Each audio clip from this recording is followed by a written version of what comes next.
Assalamualaikum teman-teman semuanya, selamat siang. Kembali lagi bersama aku Zahra Rumi Asari di IPK Islamic Podcast Kuy.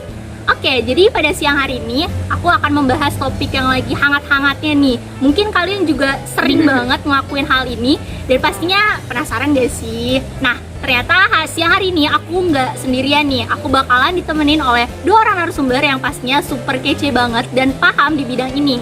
Dan narasumbernya adalah Assalamualaikum, halo semuanya. Oke, jadi di EPK pada siang hari ini kita kedatangan dua orang narasumber kita yang super kece ini. Boleh perkenalan diri dulu? Perkenalkan, aku Ataya dari XR 58. Halo, aku Sarah dari XR 58 juga. Oke, jadi pada kesempatan kali ini kita bakal ngebahas topik yang super duper lagi banyak diperbincangkan nih di publik. Nah, topik kita pada siang hari ini adalah tentang jual beli online dalam perspektif Islam. Nah, aku pertama mau nanya dulu nih dari Sarah dan juga Ataya. Kalian pernah nggak sih melakukan jual beli online atau berbelanja online? Pernah dong, pastinya. Oke, mungkin dari Sarah sendiri. Kalau Sarah biasanya kalau belanja online tuh lewat toko apa nih?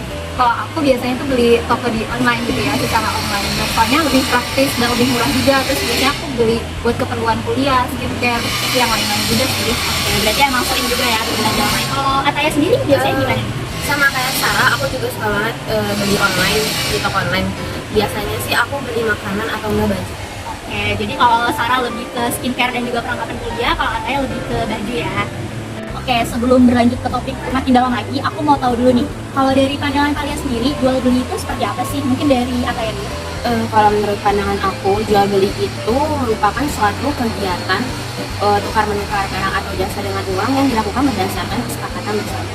Oke, jadi tukar menukar barang atau jasa ya dengan suatu kesepakatan. Kalau menurut Sarah sendiri gimana?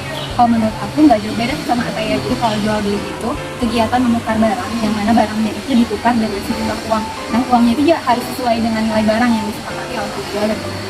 Oke, berarti tanggapannya mengenai jual beli hampir sama ya. Tukar menukar barang atau jasa dengan suatu kesepakatan antara kedua belah pihak.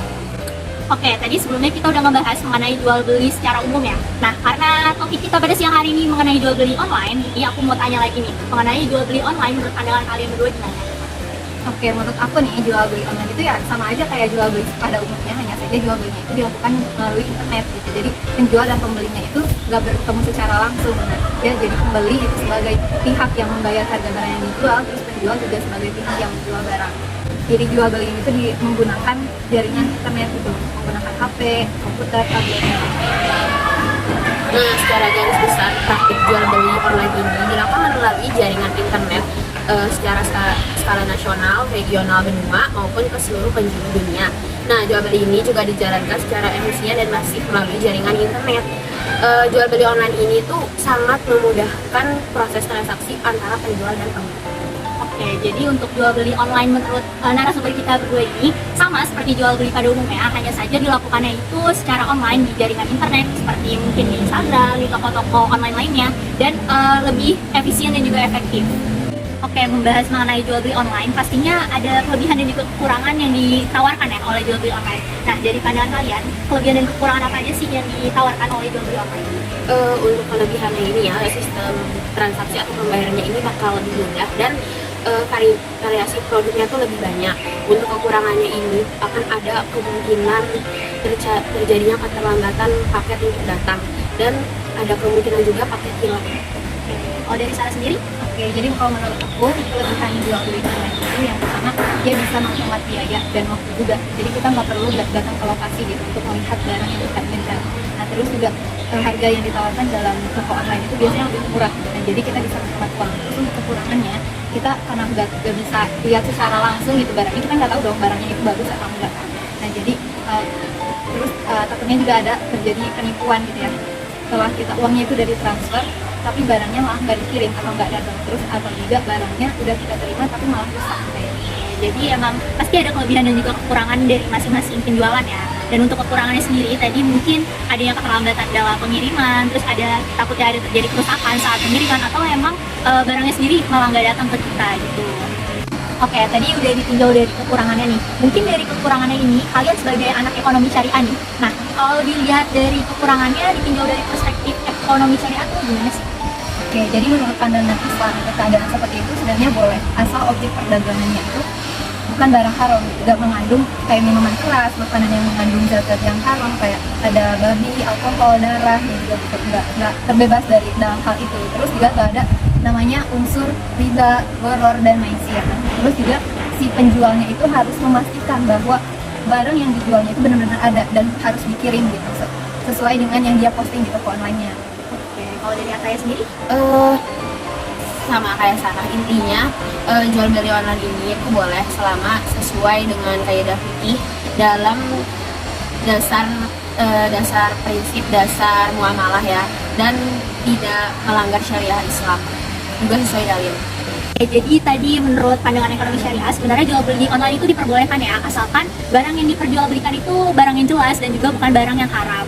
Nah selanjutnya aku sebenarnya kepo banget nih, untuk alur dari jual beli online dalam Islam itu harus seperti apa sih? Oke, jadi alur jual beli online itu yang pertama adanya transaksi jual beli. Nah, terus juga yang kedua itu ada pertukaran barang dan jasanya. Nah, yang ketiga itu ijab kabul. Kalau dalam jual beli online, ya ijab kabulnya melalui internet. Oke. Nah, sesuai ijab kabul, jika kalian kita nih ada kayak ragu-ragu gitu waktu mau beli, kalian tuh bisa menghubungi penjualnya melalui fitur chat yang sudah disediakan oleh toko online. Oke, jadi tadi tuh sebelumnya udah disebutin ya mengenai alur dari jual beli dalam perspektif Islam. Nah, untuk selanjutnya aku mau nanya mengenai rukun dan juga syarat dari jual beli Islam itu seperti apa sih? Untuk syarat-syaratnya, yang pertama itu tidak melanggar syariat agama, kedua ada kesepakatan perjanjian antara penjual dan pembeli, dan yang terakhir itu ada kontrol, yaitu sanksi dan aturan dari pemerintah.